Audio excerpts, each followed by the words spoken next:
శ్రీశైలం అనేది అందరూ కలిపి ఇలవేల్పు అనుకుంటారు. జానపదులు కూడా వచ్చి అక్కడ ఎవరిని పడితే వాళ్ళం మేము వెళ్ళి శుభ్రంగా కూర్చొని పట్టుకొని అభిషేకం చేసుకునేవాళ్ళం. తిరుపతి శ్రీశైలంలో ఎంత హాయిగా ఉంటుందో ఆ శ్రీశైలం మల్లికార్జున దగ్గర పోయి ముట్టుకొని దండం పెట్టుకుంటే.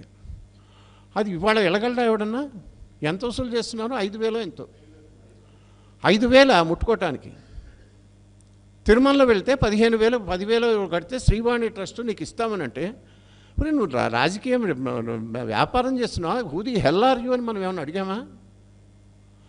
ఇట్లాంటి పరిస్థితి ఎందుకు వచ్చింది అని అంటే ఇగో మళ్ళీ ఈ రాజ్యాంగంలోనే వచ్చింది. ఇట్లా మనం మళ్ళీ నేను కొంచెం దారి తప్పా. ఈ ముస్లింలు ఉన్నంత వరకు 600 ఏళ్ళు 700 ఏళ్ళు వాళ్ళు ఉండి గుళ్ళు కూల్చి మనుషులను చంపి జంజాలు చంపడం లెక్క ద్వారా వాడు మణుగుల లెక్కన బ్రాహ్మల్ని, పురోహితుల్ని, శాస్త్రవేత్తల్ని, ధర్మవేత్తల్ని అందరినీ ఊచకోత కోసిన తర్వాత మనం ఎంత